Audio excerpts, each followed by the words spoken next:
At a family dinner, my daughter-in-law declared I couldn't afford toys for my grandchildren anymore.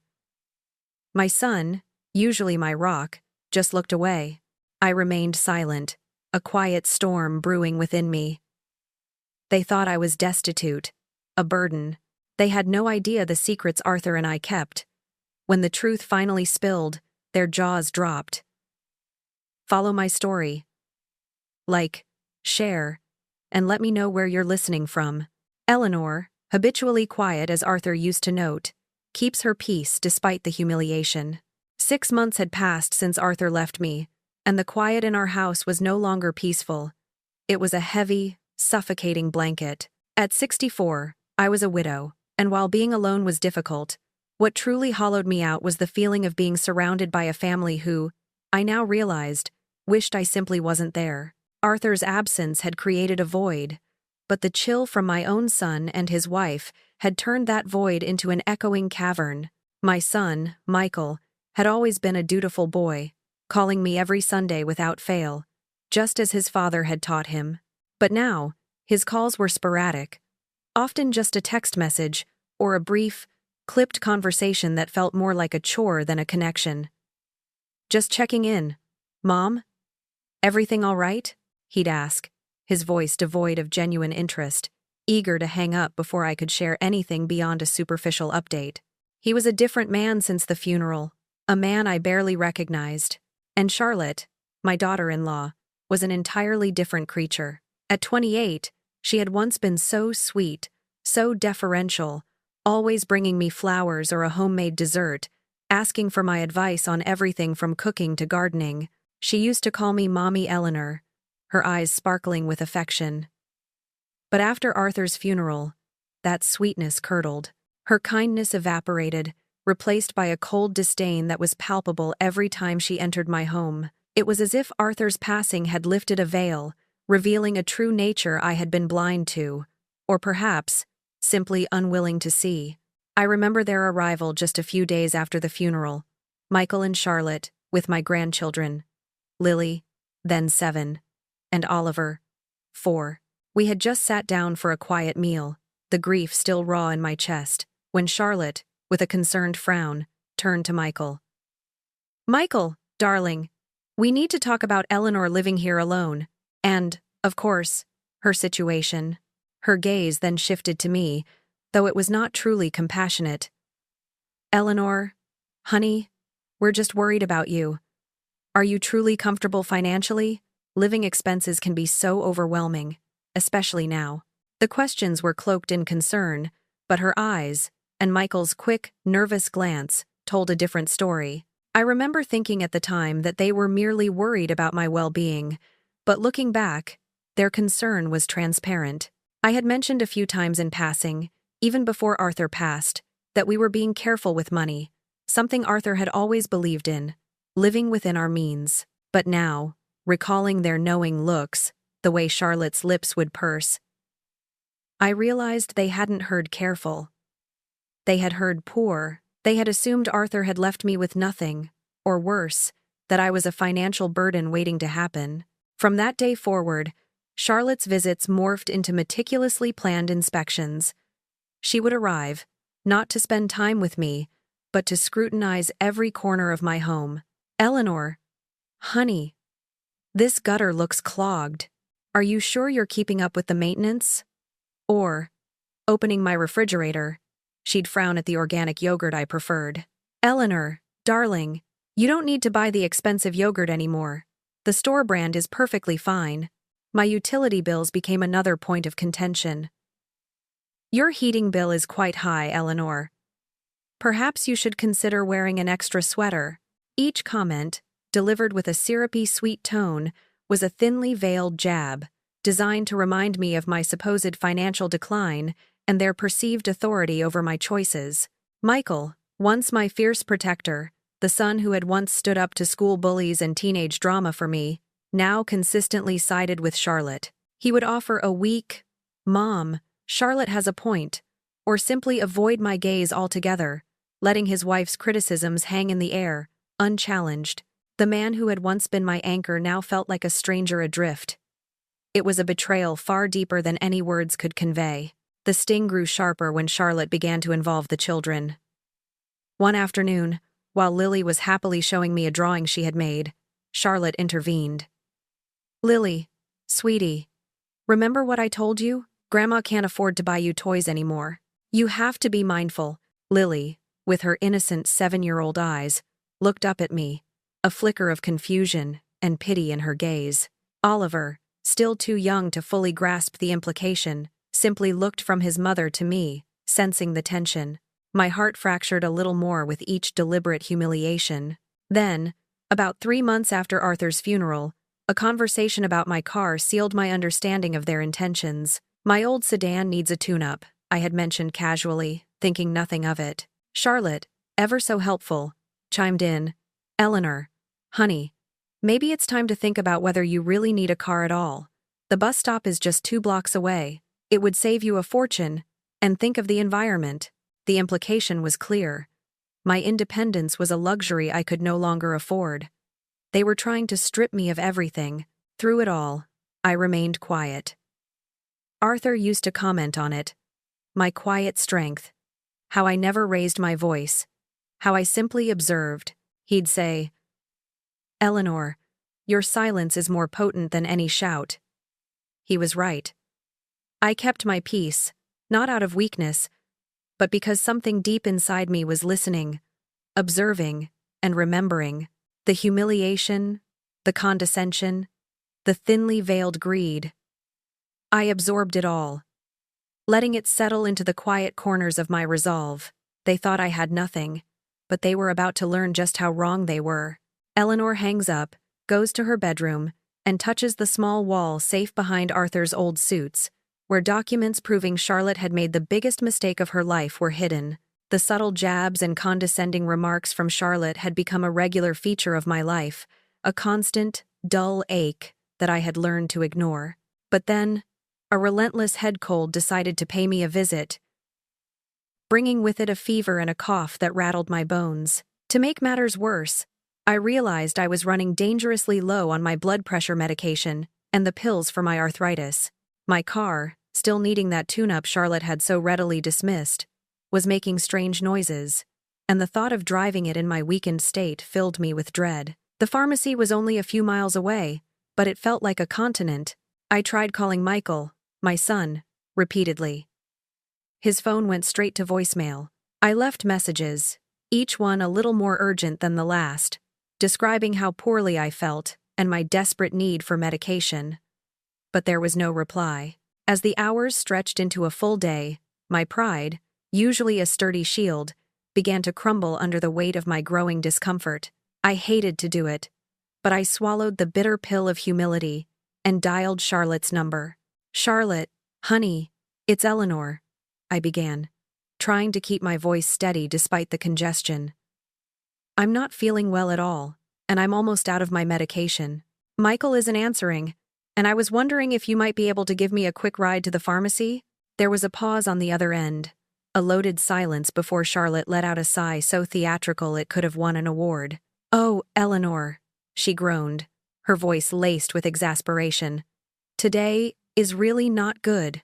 She sounded as if I had just asked her to donate a kidney, rather than a 20-minute favor. "I have yoga this morning, then lunch with the girls, and Lily has a dance class we need to shop for. My schedule is just packed." She made it sound like I was an inconvenience, an irritating fly buzzing around her perfectly curated day. "Why don't you just call an Uber?" An Uber? The thought hadn't even crossed my mind. "I don't have the app, dear," I admitted, feeling a flush of embarrassment. "And honestly, I only need a $10 prescription. An Uber would probably cost $20 for the round trip. I can't really justify that right now." I hoped she would understand, that the mention of the cost would soften her. It didn't. Days crawled by. My cold worsened, my head throbbed, and the ache in my joints flared up, a cruel reminder of the dwindling pill count in my medicine bottles. Michael remained silent. He hadn't called back, hadn't replied to my messages. It was as if he had simply vanished. I felt sicker, weaker, and utterly alone. My wallet held a meager $37, Barely enough for groceries, let alone an unexpected expense. Desperate, I made what I now realize was the biggest mistake of all. I called Charlotte again. This time, I didn't just need a ride. I needed help. Real help. "Charlotte," I said, my voice hoarse. "I really am quite ill. I'm almost out of my medication, and I just realized I don't have enough to cover it right now. Could I possibly borrow $10 until Michael gets paid next week? I'll pay you back, of course." The change in Charlotte's tone was immediate and chilling. Her voice, usually saccharine sweet when she was criticizing me, turned ice cold, sharp enough to cut. "You're asking me for money?" Her laugh was brittle, devoid of humor. "Eleanor, I think it's time you faced reality. You're a grown woman. If you need money, go get a job." Her words were a slap across the face, delivered with cruel precision. But she wasn't done. The floodgates opened, and a torrent of venom poured out. "This whole helpless widow act is getting old, Eleanor. It's been 6 months. Arthur's gone. Get over it. Go work, you lazy old woman. You can't just sit around expecting everyone else to take care of you. We have our own expenses, our own lives. You need to pull your own weight." Her voice escalated, each word a hammer blow against my already fragile state. "Do you know how much money we're spending just trying to help you? And now you want to borrow $10? It's pathetic, Eleanor. Truly pathetic." I stood there, clutching the phone, listening to the brutal assault. My mind reeled, not just from her words, but from the raw, unadulterated contempt in her voice. It wasn't about the $10. Not really. It was about respect. Or rather, the complete lack of it. It was about her reducing me, Eleanor, to nothing more than a beggar, a burden, a lazy old woman. Something inside me finally snapped. A quiet, almost imperceptible crack, like a dry branch breaking deep within my chest. The pain of her words, the sting of her betrayal, ignited a spark I hadn't known was still there. My voice, though weak from illness, was steady when I finally spoke. "You're going to regret this, Charlotte," I said, the words barely a whisper, yet imbued with a newfound, steely resolve. I didn't wait for her reply, for another tirade. I simply hung up the phone. My hands trembled, not from fear, but from a surge of unexpected adrenaline. I walked slowly, deliberately, into my bedroom, the room Arthur and I had shared for 40 years. My gaze fell upon his side of the closet, still filled with his suits, his shirts, his familiar scent. Behind them, hidden from plain sight, was a small wall safe. My fingers traced the cold metal, a surge of power beginning to pulse through me. Inside that safe, amongst other things, were documents. Documents that proved Charlotte had just made the biggest, most monumental mistake of her life. Eleanor now concludes. The test was over. Charlotte had failed spectacularly. The silence in the bedroom felt different now, no longer oppressive, but pregnant with a burgeoning sense of purpose. I didn't go straight to the safe. Instead, I retreated to the living room and sank into Arthur's old recliner, the worn leather still carrying the faint scent of him. I closed my eyes, letting the familiar comfort of the chair embrace me, and allowed my mind to drift back, 6 months earlier, to the hospital room, 3 weeks before he passed. That was when Arthur, my practical, thoughtful Arthur, had revealed a secret so monumental it had rewritten the very foundations of our life. He had been so thin, so pale, his once robust frame ravaged by the illness that was slowly stealing him from me, but his eyes, though clouded with pain, still held that sharp, intelligent glint I had loved for over 4 decades. He had squeezed my hand, his grip surprisingly strong, and whispered, "Eleanor, my love, there's something important we need to talk about." Something about our finances. My heart had skipped a beat. Finances? Arthur always handled all that, and I trusted him implicitly. We lived comfortably, never extravagantly, always making do. I knew we had our pensions, some savings, enough to get by. But important? He looked at me with an intensity that brooked no argument. "You must promise me, Eleanor. Promise me you won't tell anyone. Not Michael, not Charlotte, not anyone." Not until you're absolutely sure you can trust them completely. I promised, my voice thick with emotion, confused but certain of his earnestness. He then began to speak, his voice soft but clear, unfolding a story that would forever alter my perception of our shared life. He had been investing, he explained, for 40 years. It had started small, just $50 a month back in 1982, a small sum he had squirreled away from his first bonus. But he had been diligent, consistent, increasing the amount whenever he could, reinvesting, watching it grow. My mind raced, trying to put a number to his words. $50 a month for 40 years? Even with growth, how much could it be? Maybe we had a solid 50,000, perhaps even 100,000 tucked away? That would certainly be a comfort. I thought back to the few times Arthur had mentioned our nest egg over the years, always with a vague wave of his hand, always making it seem like a modest, sensible amount. I had always assumed we had maybe 20 or 30,000, enough for a rainy day, certainly not a fortune. But then, Arthur's voice dropped to a barely audible whisper, his eyes locking with mine, as if imparting the most sacred of secrets. "It's $8 million, Eleanor. $8 million. The words hung in the sterile hospital air, shimmering with unreality. 8 million. My breath caught in my throat. I must have misheard him, or he was delirious, but Arthur, seeing the shock on my face, offered a weak, reassuring smile. 8.2 million, actually, as of last month. I was speechless. My mind struggled to process such an incomprehensible sum. $8 million. My mouth opened and closed, no sound coming out. Finally, I managed to croak. "Why? Arthur, why didn't you ever tell me?" He squeezed my hand again. "Because I wanted us to live normally, Eleanor. I wanted us to appreciate what we had, to live simply, to be truly happy with each other. Not constantly chasing after more. I didn't want money to change us. And," he paused, his gaze growing distant, "I've seen what money does to families. I've seen how it changes people. How it reveals their true character." He looked directly at me then, his eyes filled with a mixture of love and warning. "Especially," he said, his voice dropping to that knowing whisper again, "with Charlotte. I've always had a feeling about her, Eleanor. A gut feeling. She's ambitious." He didn't elaborate, but I understood.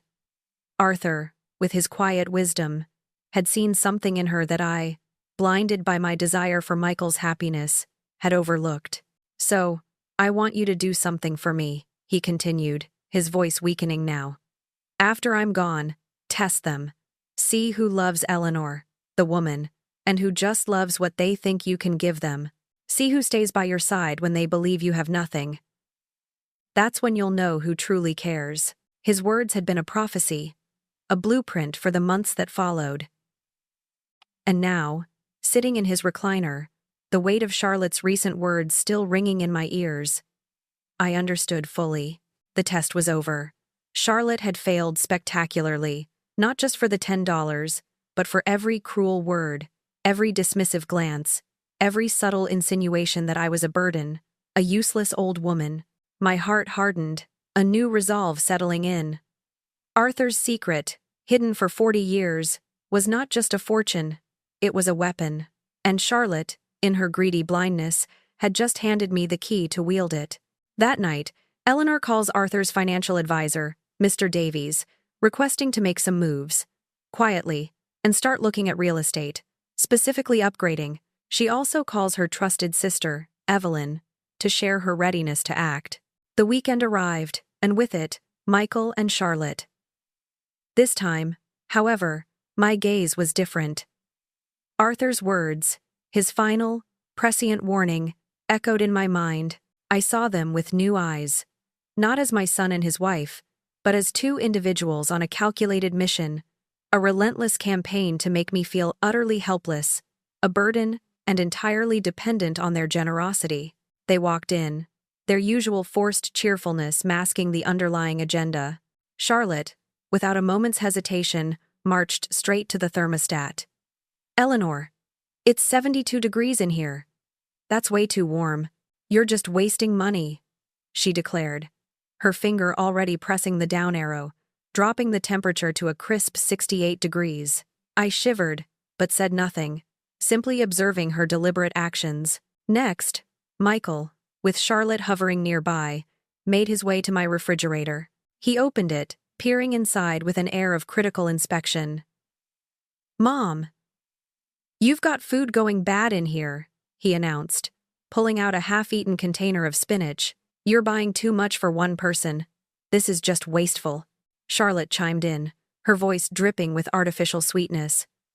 "Oh, it would be much better if we helped you with your shopping, Eleanor. We could make you a list of what you actually need, save you some trouble, and, of course, some money." The implication was clear. I was too old, too foolish, too incompetent to manage my own groceries.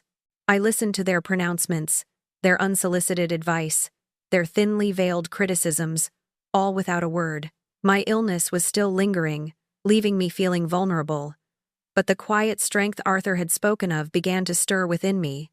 I was no longer merely enduring. I was gathering data, confirming Arthur's suspicions. As they began to gather their things to leave, Charlotte turned to me, her expression shifting to one of serious concern. "Eleanor," she began, her tone carefully modulated, "about your call the other day, asking for money." She paused, letting the implication hang in the air like a heavy curtain. "We've been talking, Michael and I, and we really think you need some purpose, some structure in your life now that Arthur's gone." Michael, ever the awkward accomplice, cleared his throat. "Mom," he started, avoiding my eyes as usual. "There's a senior center downtown. They have a job placement program, just for part-time work. You know, to help you supplement your income." Charlotte's smile was perfectly poisonous, a saccharine mask for the venom beneath. "Oh, yes.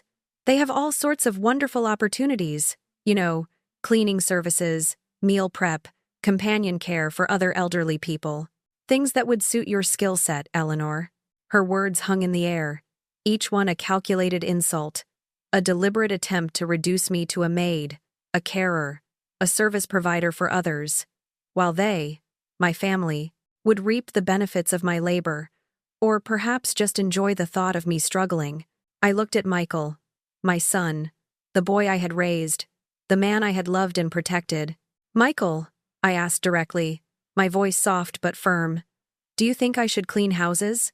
He squirmed, his gaze darting around the room, settling on a faded painting on the wall, anywhere but my face. "Mom, well, Charlotte has a point about having purpose. It would be good for you to get out." He couldn't even bring himself to fully endorse her cruel suggestion, but his silence, his inability to defend me, spoke volumes. It was a knife twist to an already gaping wound. Once they were gone, the silence that enveloped the house was a welcome balm. My cold still lingered, but the fog in my mind had lifted, replaced by an icy clarity. I walked back to my bedroom, my steps purposeful. From the safe behind Arthur's suits, I retrieved the unassuming financial folder. Inside, neat and orderly, were the statements. My eyes scanned the familiar numbers, confirming what Arthur had told me. $8,247,032. The balance stared back at me, a stark contrast to Charlotte's insulting suggestion that I should be cleaning houses to earn a paltry $10. That night, sleep eluded me. Instead, I lay awake, a plan slowly forming in my mind. Around 10 o'clock, I made two crucial phone calls. The first was to Mr. Davies, Arthur's financial advisor, a man I had only met a handful of times, but whose discretion Arthur had always vouched for. "Mr. Davies," I began, my voice clear and steady. "Eleanor Blackwood here.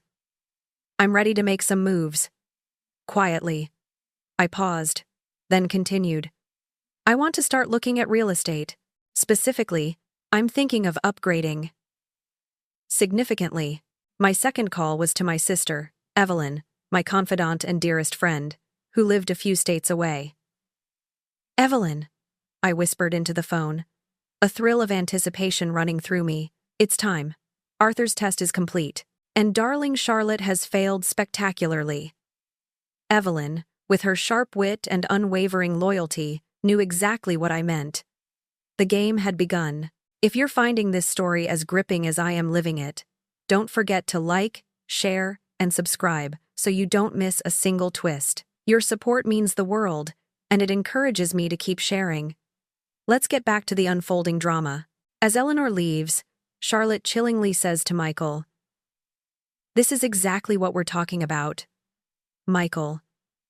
She can't even have a rational conversation about her future anymore. We might need to consider other options, which sparks genuine fear in Eleanor. 2 weeks after Charlotte had so graciously suggested I take up cleaning houses, Michael called. His voice on the phone was formal, almost stiff, a stark contrast to the easy warmth it once held. "Mom," he'd said, "Charlotte and I would like to invite you for dinner this Saturday. There are some important family matters we need to discuss with you." The ominous tone was unmistakable. I knew exactly what kind of important family matters they meant. That Saturday, I drove my car, now purring contentedly after a simple $68 belt replacement, to Michael and Charlotte's meticulously kept suburban home. As I pulled into their driveway, the vibrant green lawn and perfectly manicured bushes seemed to mock the recent accusations of my own supposed domestic negligence. Charlotte greeted me at the door with a smile that stretched too wide, too perfectly, across her face. It didn't reach her eyes, which held a calculating gleam. She was dressed impeccably, in an expensive silk blouse and tailored trousers, a stark contrast to the poor old woman persona they had so carefully crafted for me. The dinner itself was a strained affair. Lily and Oliver were conspicuously absent. Charlotte mentioned they were staying at her mother's house. It was clear this wasn't a family dinner, but an intervention. Or perhaps, a tribunal. I felt as though I had been ushered into a defendant's chair. Michael and Charlotte sat opposite me at the polished dining table, their expressions serious, almost grim. Charlotte, ever the orchestrator, cleared her throat, a prelude to the unfolding drama. "Eleanor," she began, her voice carefully modulated, betraying no hint of the venom she had spat at me just 2 weeks prior. "We've been thinking a lot about your financial situation. Michael and I are truly worried that you might not be thinking as clearly about money as you used to." I listened, my hands clasped tightly in my lap, observing the theatrics. She then produced a small, leather-bound notebook, a prop for her performance. "We've noticed some concerning patterns," she continued, flipping open the pages. "For instance, your request for $10 the other day. It indicates poor problem-solving skills, Eleanor. And your grocery shopping habits?" She paused, tapping a page with a perfectly manicured finger. "They show significant miscalculations. You're clearly buying far too much, leading to waste." Michael nodded solemnly beside her, echoing her sentiments. "Mom, we just want what's best for you," Charlotte pressed on. "And then there's the house temperature. 72 degrees, Eleanor." "But Eleanor, that's wasteful. When you're on a fixed income, every dollar matters." She articulated it as if it were a profound revelation, something I, in my alleged senility, couldn't possibly grasp. The irony was a bitter taste in my mouth, knowing exactly how many dollars I actually had. Then came the real purpose of their little dinner. "We've come to the conclusion," Charlotte announced, her gaze unwavering, "that you need some assistance with these decisions. Perhaps a life management service, or even a caregiver, someone who can help seniors who need help navigating their daily affairs." My heart pounded, but I kept my face impassive. I knew this was coming. "And to that end," she continued, a triumphant gleam entering her eyes, "Michael and I have already done some research. We've looked at several senior communities. We even toured Sunset Manor last week." She smiled, a look of faux benevolence. "It's an independent living facility. Quite lovely, actually. And we've even made an appointment for you to visit next Tuesday. You'll love it there." The words hung in the air. A declaration of war. They weren't caring. They were seizing control. My jaw tightened, my hands now trembling. Not from weakness, but from a surge of righteous anger. I pushed back my chair, the scrape of wood against the floor echoing loudly in the tense silence. "So," I began, my voice low and trembling. "You think I'm incompetent? Incompetent to manage my own money, my own house, my own life, and you've already started making arrangements for me without even consulting me?" My voice rose slightly, the tremor of fury now unmistakable. "You're trying to put me in a home. You're trying to take over." Michael flinched, but Charlotte stood her ground, her face hardening. "Eleanor, we're doing this for your own good. You're not thinking clearly." I didn't wait for another word. The sheer audacity, the callous disregard for my autonomy, was a breach I could not forgive. I turned, stalking towards the door. As I reached the threshold, I heard Charlotte's chilling words, spoken to Michael, but clearly intended for me. "This is exactly what we're talking about, Michael. She can't even have a rational conversation about her future anymore. We might need to consider other options." Other options. The phrase resonated in my mind, sending a genuine shiver of fear down my spine. It was a thinly veiled threat of legal guardianship, of declaring me mentally unfit, stripping me of all my rights. They were not just trying to put me in a home, they were trying to steal my very identity, all for what they perceived as my meager, rapidly dwindling fortune. But they were about to discover that this helpless widow had a few other options of her own, and they wouldn't like them one bit. Finally, Charlotte reveals their legal options. "Mom, in Colorado, if someone is unable to care for themselves, their family can petition for guardianship." Michael, tearful but nodding, agrees. The phone rang precisely 1 week after their so-called intervention. It was Michael again, his voice carefully neutral, almost saccharine. "Mom, it's Friday. The kids have really been missing you. We're having a family dinner tonight, and they'd love to see you. Could you come?" A lie, of course. Lily and Oliver were well-behaved, but never overtly sentimental. Then came the subtle, insidious addition. "And maybe dress nicely, Mom. We'll have a few other people joining us." The trap was being set, and I walked right into it, albeit with my eyes wide open. I arrived at their pristine home, dressed in my best floral dress and a strand of Arthur's pearls, perfectly prepared for another ambush. The air inside was thick, with a strange formality. The usual sounds of a bustling home were absent. There was no aroma of dinner cooking, no children's laughter. Instead, soft classical music played, and a few unfamiliar faces sat stiffly in the living room, their gazes turning towards me as I entered. Charlotte, resplendent in a cocktail dress, was already playing the gracious hostess. She approached me, her smile a thin, brittle line. "Eleanor, darling, so glad you could make it." She gestured to the strangers. "This is Miss Reynolds from Senior Life Solutions, and this is Dr. Miller, a geriatric psychiatrist Michael and I have been consulting with." My stomach clenched, but a cold calm settled over me. This wasn't a dinner. This wasn't even an intervention. Not in the way I understood it. This was an ambush, a formal, meticulously orchestrated attempt to convince me, and perhaps these professionals, that I was mentally incompetent, incapable of managing my own life. Miss Reynolds, a woman with a severe bun and an equally severe expression, offered a small, professional smile. "Eleanor," she began, her voice calm and measured, "we're here to discuss your future with some professional guidance." Dr. Miller, a portly man with kind-looking eyes that somehow still felt probing, opened a leather portfolio, already taking notes. Dr. Miller spoke next, his tone clinical.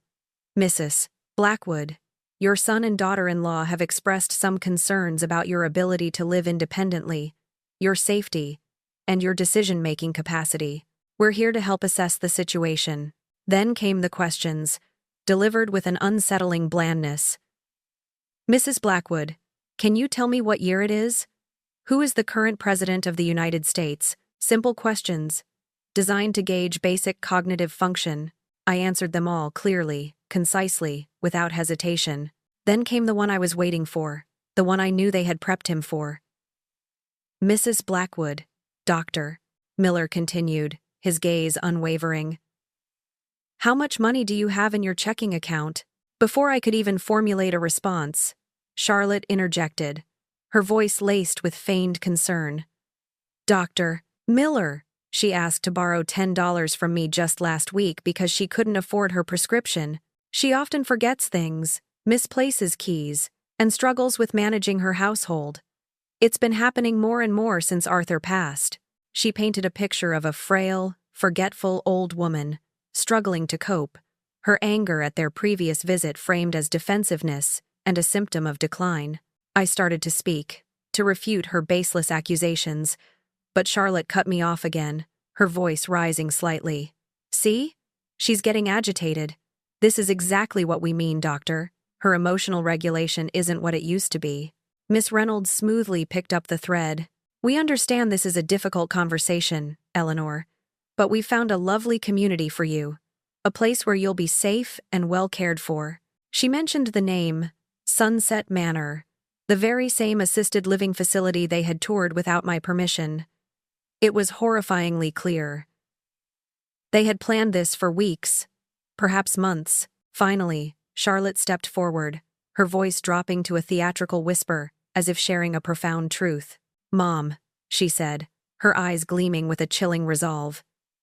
In Colorado, if someone is unable to care for themselves, their family can petition for guardianship. It's for their own protection. My son, Michael, who had been sitting silently throughout this grotesque charade, looked up, his eyes red-rimmed, glistening with what looked like genuine tears. He gave a single, slow nod, confirming his complicity, his full agreement with this horrific plan. A cold dread seeped into my bones, overriding the anger. Guardianship. It wasn't just about moving me to an assisted living facility. It meant they would gain full legal control over my life, my decisions, and most terrifyingly, my assets. They truly intended to strip me of everything. The realization was stark, terrifying, and utterly infuriating. They truly believed I was a senile old woman, easily manipulated, easily silenced. They had no idea the power they were trying to steal. But I was about to show them exactly what this helpless old woman was truly capable of. Finally, Eleanor reveals the full truth.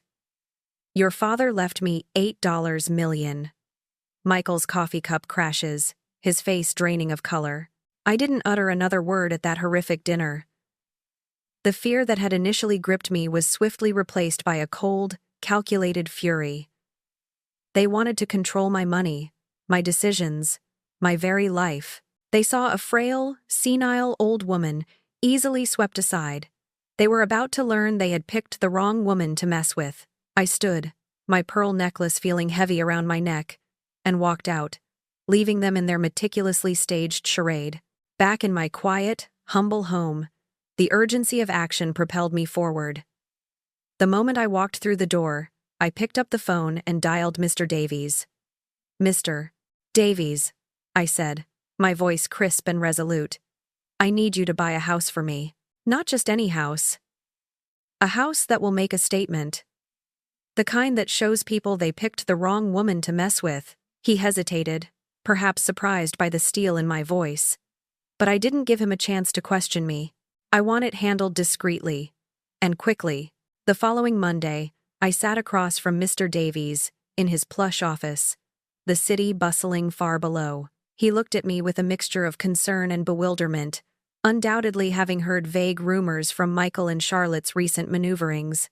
Despite his unspoken questions, I remained composed. Mr. Davies, I stated, pulling a printed listing from my purse. I want this one. A colonial home in Cherry Hills Village. $1.2 million. Cash. Close as quickly as possible. He blinked, clearly taken aback by the swift, decisive nature of my request, but he knew Arthur's instructions regarding my authority were absolute. Over the next 3 days, my life became a whirlwind of purposeful activity. My phone was constantly pressed to my ear, orchestrating my counterstrike.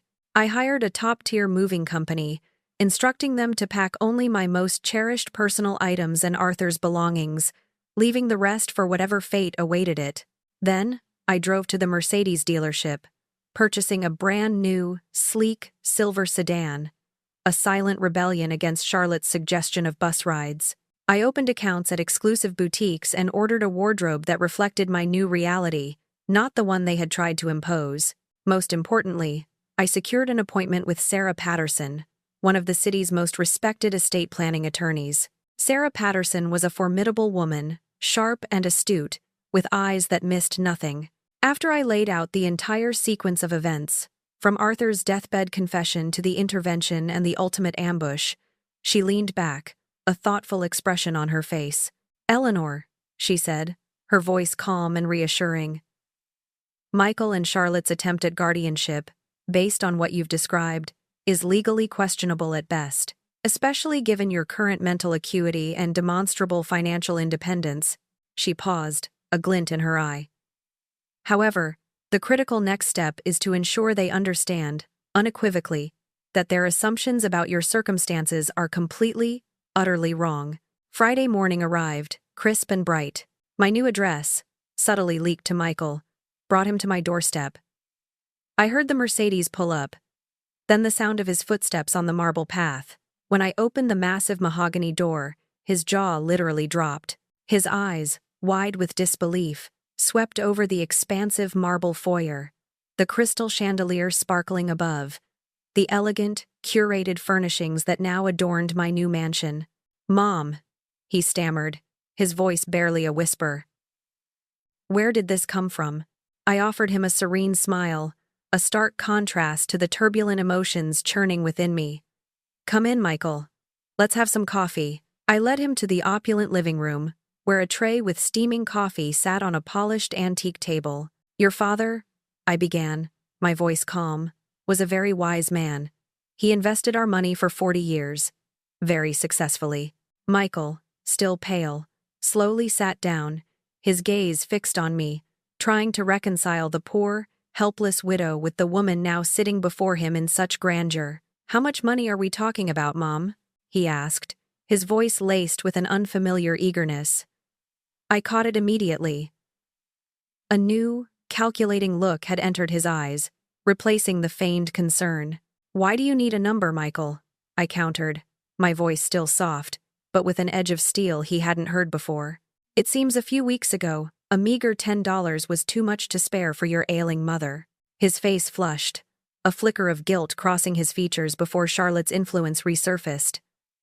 "Mom, that was different. We thought you were struggling. We were worried." "Worried?" I scoffed softly. "Worried enough to accuse me of poor problem-solving skills, of being wasteful, of being unable to care for myself. Worried enough to try and put me in an assisted living facility and take control of my life." My voice hardened, each word a precise strike. "I asked Charlotte for $10 specifically to see what kind of person she really was, and I learned exactly what I needed to know. She was cruel, Michael. And you let her be cruel. You sat there, silent, and watched her humiliate me." His face drained of color as my words sank in, each one a damning indictment of his complicity. "Your father," I continued, my gaze unwavering, "left me $8 million. Michael." The coffee cup, clutched loosely in his hand, slipped. It crashed to the pristine marble floor, shattering into 100 pieces, the dark liquid spreading like an ominous stain. Michael's face was utterly devoid of color, his eyes wide with a mixture of shock, greed, and dawning horror. The truth, in all its devastating glory, had finally hit him. As Michael leaves, Eleanor sits in her new kitchen, feeling peace for the first time in months. Michael stared at the shattered pieces of his coffee cup, then at me, his face a canvas of shock and betrayal. He started pacing, a restless energy now replacing his earlier stunned silence. $8 million, he repeated, the words sounding hollow in the grand space. 8 million. And you let us think you were broke? You let us worry about you? Let us make plans? I met his gaze, my own eyes unflinching. I let you show me who you really were, Michael. Your father warned me. He saw this coming. We were trying to help you, Mom, he insisted, his voice rising, tinged with a defensive anger. Help me? I countered, a dry laugh escaping my lips. No, Michael. You were trying to control me. There's a difference. A very significant difference. He stopped pacing, his hands balled into fists. Do you have any idea what Charlotte and I have been through? Worrying about you? The stress? The sleepless nights? His outrage felt manufactured, a desperate attempt to regain control of the narrative. Worrying about me? Or worrying about my assets? I asked, my voice cutting through his theatrics. Let's be honest, Michael. Which was it? His shoulders slumped, the pretense crumbling slightly. He rubbed a hand over his face. We had a court date, Mom. For Tuesday. For guardianship. We were going to petition for full control over your finances, your decisions. For your own good. The admission hung in the air, cold and stark. Yes, I confirmed, a bitter satisfaction settling in my chest. That's exactly why. You thought I was a helpless widow, easily manipulated, easily dismissed. You believed I had little to nothing, a burden you would have to manage, but one whose dwindling funds you could still direct. Now, you find out the resources aren't so limited, and suddenly, you want to protect them. Protect your share. Just then, my phone, which I had placed silently on the table, vibrated. It was Charlotte. Then again. And again. I let it ring several times, savoring the frantic persistence, before finally answering. Eleanor! Honey! Charlotte's voice was syrupy sweet, almost pleading. Gone was the ice-cold condescension, replaced by an artificial warmth that grated on my nerves. Michael just told me about your inheritance. That's wonderful news. We're so happy for you. Happy? I interjected, my voice devoid of emotion. You were just happy to call me a lazy old woman who needed to get a job cleaning houses to make ends meet, Charlotte. There was a moment of stunned silence on her end. Oh, Eleanor. Honey, that was a bad day. We were just so worried. We're so sorry if we misunderstood your situation. Her apology was a hollow performance, devoid of genuine remorse, focused only on the misunderstanding of my wealth, not the cruelty of their actions. A bad day doesn't explain attempting to strip me of my legal rights and trying to put me in a home, I stated, my voice unwavering.